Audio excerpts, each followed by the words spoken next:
Hello everyone, Christian Shreve. Welcome back. Let's talk about nicknames for a moment. When you have a nickname, when you have a moniker, a label for brand recognition, you have a way to double or triple your exposure, which can double or triple your money very easily. Let's talk about it for just a moment. This isn't going to take long, but it's so important. Now, it is possible to blow this big time. Hoist Gracie, in the beginning of MMA in America, was winning Ultimate Fighting Championships repeatedly.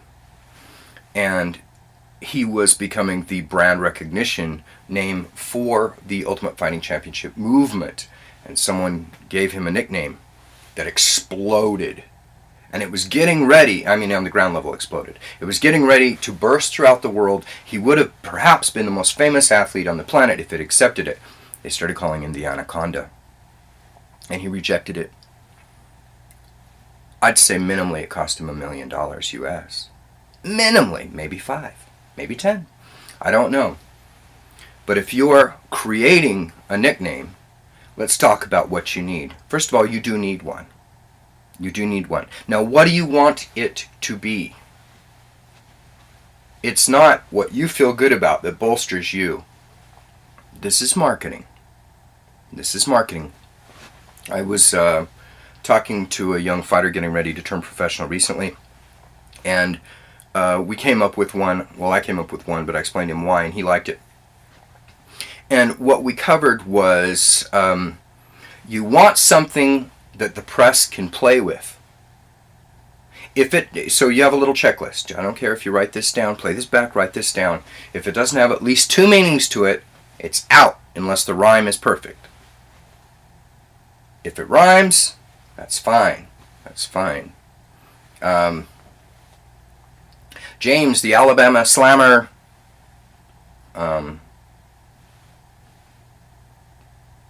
Bammer, whatever. If you have something like that rolls off the tongue, that's fine. But what I picked with this guy is the asset. You want the press to play with your name. Great nicknames include Carl the Truth Williams. If I'm a writer, I can decide, I'm going to present to my editor, I'm going to say, oh, these fighters, these fights, these events. But this guy is called The Truth. 1980, he just died, Carl Williams. But they call him The Truth. This is the truth. You give the writers something to play with, they will find a reason to write about you. It is very important for you to come up with a nickname. And we came up with the asset. And I said, asset, it's associated with money. The Bourne Identity movies use the term asset when they refer to killers, state-sanctioned murders, and they call them assets. And so it has this double meaning. The press is going to like it. The crowd is going to like it. It has something that they can play with. And so if you're not organically waiting for one to come up, but you're making one up, that's your checklist. It either has to very much rhyme, and even if it rhymes, it has to be compelling. And I know there's some play in that. But what you're looking for is something that has at least 2 ways to understand it. And you want it to roll off the tongue. So if you have to go through a book, a thesaurus, a dictionary over and over again and find something that fits and try a couple of things on, go ahead. Go ahead and come up with something that fits. Come up with something that works. And don't settle and don't hesitate to change it. You'll know when it has the ring. You'll know when it has the ring, because when that's announced, the announcer will like to play with it. They will emphasize that. It's not just let's get ready to rumble. It's this fighter, in this case, and maybe the first time you've heard this name, but if we say this is, well, I'm not going to give his name, but this is the asset, and I'll say his last name for this because I haven't asked his permission. What's an actor's name? Jason the Asset Bateman. If you can say the asset and they can go loud with that, then you're going to sell a lot more and you're going to make a lot more money. This is how you pay yourself more. You take the time to come up with the right nickname because it's going to look good on the card.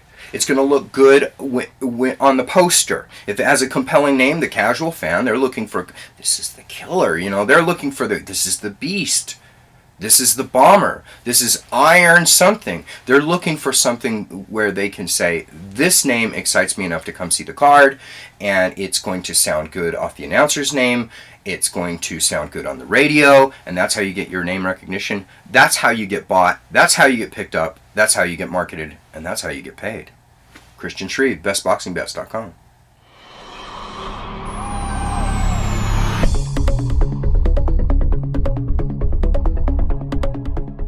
I'm Christian Shreve, and I'm here to tell you about why I think you should own my new book, Money Boxing, which is on sale now. Money Boxing has something for everyone, whether or not you know anything about boxing. You're about to receive a backstage pass into a world of glamour, corruption, and intrigue. And you're going to learn about the system, which is the only thing the casinos have had to fear in a long time. You can own Money Boxing by clicking on the link below now. I think you'll like it.